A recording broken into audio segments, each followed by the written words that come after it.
There's a specific kind of quiet that follows your name being called in a room full of strangers. Not peaceful quiet, not the kind you choose. The kind that settles in when you realize the chairs behind you, the ones you reserved, the ones with the little paper signs your friend helped you tape on 3 days ago, are still empty. Still perfectly, humiliatingly empty. My name echoed off the ceiling of that auditorium. I walked across the stage. I shook the dean's hand. I smiled for the photographer. And the entire time, some part of my brain kept running the same quiet loop. They're not here. They're not here. They're not here. I want to be clear about something before I tell you the rest of this. I didn't grow up expecting grand gestures. My family wasn't the type. We didn't do surprise parties or airport pickups or showing up with balloons. I knew that going in. I'd spent 6 years in school knowing that. 2 years of undergrad practically invisible, then 4 more grinding through a nursing program that nearly broke me 3 separate times. I knew who I was dealing with. But I thought this one was different. I thought a pinning ceremony, the thing nurses actually care about, the one that means something in the profession, would be different. I'd mentioned it at Thanksgiving. I'd sent a calendar invite in January. I'd texted my mom a reminder 2 weeks out. I'd done everything right. The morning of, I got a text from my younger brother. Hey man, sorry. Mom and Dad decided to do Grandpa's birthday lunch today. You know how he gets. We'll celebrate with you next weekend. Grandpa's birthday was in March. It was May. I stared at that text for a long time, long enough for my roommate to knock on the bathroom door and ask if I was okay. I said yes. I finished getting dressed. I drove to the hospital where I'd done my entire clinical rotation, where half the staff already knew my name, where I'd once stayed 4 hours past the end of my shift because a patient needed someone to sit with her. And I walked across that stage alone. After the ceremony, they let us mill around in the atrium. Family members were taking pictures, pinning the little enamel caduceus pins on their nurses. I stood near the coffee table and talked to a colleague who'd also graduated, a woman named Steph who'd become something like a friend over the past year. She could tell I was off. She didn't ask. She just handed me an extra cookie from the catering tray and said, "You did it though. You actually did it." That almost wrecked me more than the empty chairs. I was heading toward the exit when one of the ceremony coordinators stopped me. Older woman, gray bun, reading glasses on a beaded chain. She had a white envelope in her hand. "Are you the one with the reserved seats?" she asked. "Section C, row 2? I said yes. She handed me the envelope. "Someone left this for you at the registration table before the ceremony. It was addressed to you by name." I looked at the front. My full name, in handwriting I didn't recognize. Neat, deliberate, slightly formal, like someone who'd learned penmanship when penmanship was still taught. No return address. I thanked her and put it in my jacket pocket. I didn't open it in the parking lot. I don't know why. Maybe because I was already running on empty, and I didn't have the bandwidth for one more thing to process. Maybe some instinct told me I needed to be somewhere private. I drove home. I sat at my kitchen table. I made coffee I didn't drink. And then I opened the envelope. Inside was a single folded sheet of paper and a business card for a law firm I'd never heard of. Carver and Lund, attorneys at law, address on the other side of the city. The letter was short. It said that a woman named Harriet Voss had passed away 6 weeks earlier, that she had been a patient of mine during my final clinical rotation, that she had requested, in her estate documents, that I be notified upon her passing, and that if I was willing, I should contact the office at my earliest convenience to discuss the matter of her will. I read it twice. Then I sat with it for a while. I remembered Harriet. Of course I did. 78 years old, admitted for complications after a fall, no family listed in her chart. Sharp as a tack, funny in a dry way that took you a minute to catch up to. She called me the serious one because I always double-checked everything. She said it like a compliment. I used to bring her the crossword from the nurse's station when the floor was slow. We'd argue about the clues. I hadn't known she'd passed. Nobody had told me. Why would they? She wasn't my patient anymore. I set the letter on the table and looked at the business card for a long time. My phone buzzed, then again, then 3 times in a row, my mom. I let it go to voicemail. Then my brother called, then my dad, then my brother again, then a number I didn't recognize. 8 calls in under 4 minutes. I sat there and watched them come in and thought, they're not here for the ceremony, but they're here for this. I didn't call anyone back that night. I went to the Carver and Lund website. I looked up the firm. It was small but legitimate, been operating in the city for 31 years, 2 named partners, a handful of associates. I found the attorney whose name was on the card, a man named Whitfield. I googled him. He was real. His bar registration was current. I checked. I went to sleep at 11. At 2 in the morning, I woke up to my phone buzzing again. My dad. I turned it face down and stared at the ceiling until 5. In the morning, I called the firm. The assistant put me through to Whitfield almost immediately. His voice was calm and unhurried. He explained that Harriet had updated her estate documents about 4 months before she passed, that she had left specific instructions for the law firm to contact me personally, not through my employer, not through the hospital, and to do so on the day of my pinning ceremony if possible. She'd been very particular about the timing. She said she wanted you to have something to celebrate, he told me. I had to put the phone down for a second.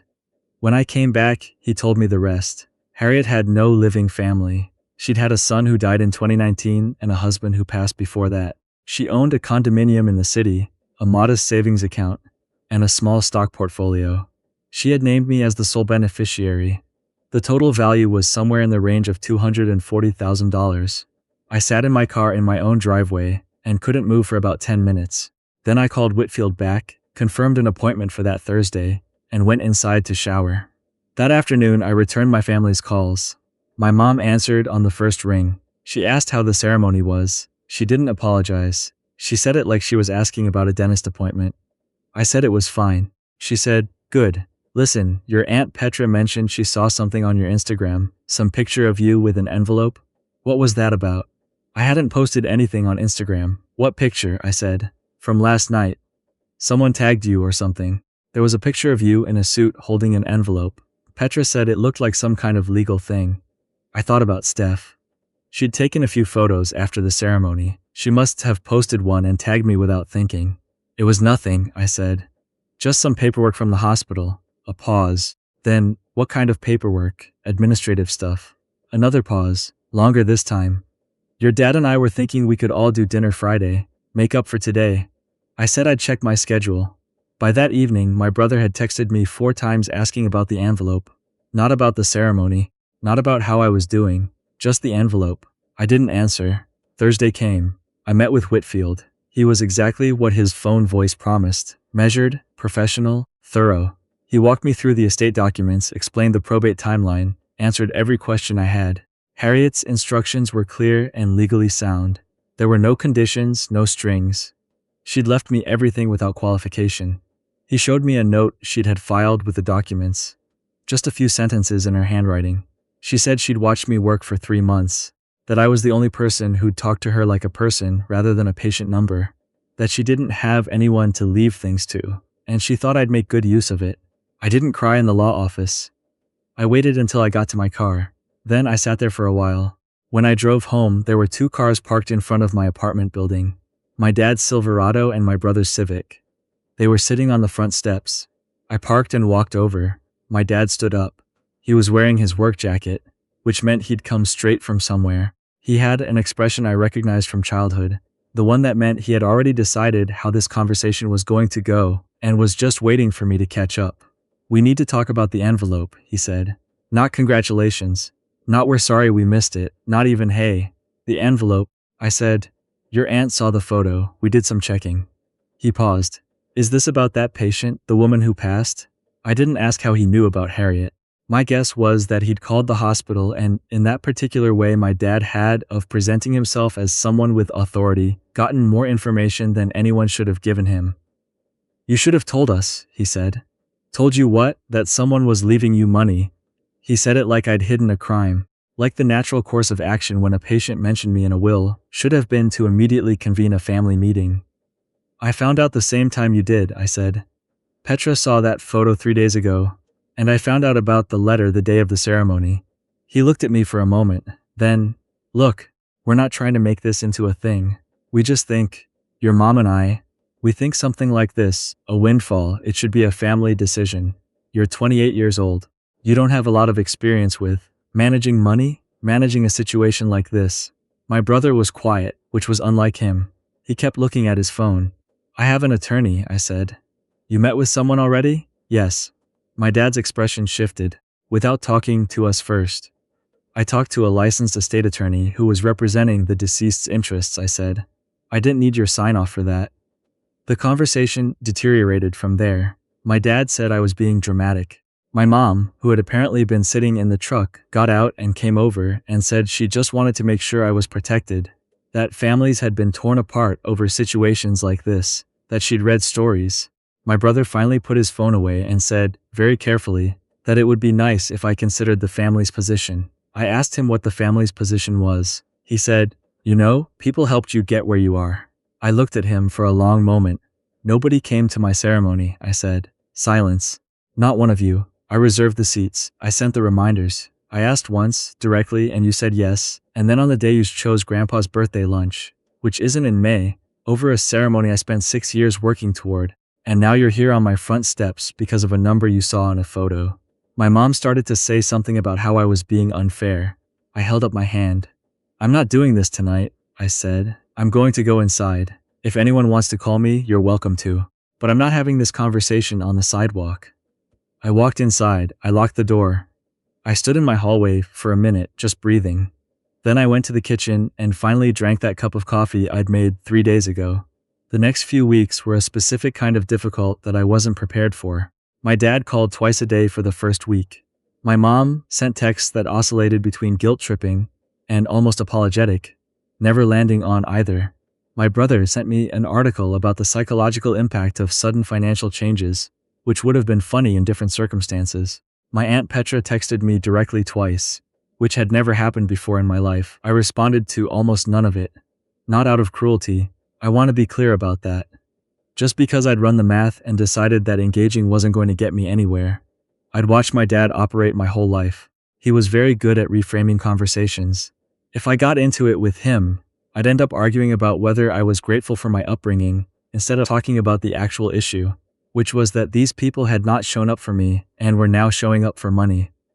I talked to Whitfield twice more. I talked to a financial advisor he recommended. I talked to Steph, who was unsurprised by the whole thing in a way that made me feel oddly seen. Families are weird about money, she said. It's like a reveal. You find out who people actually are.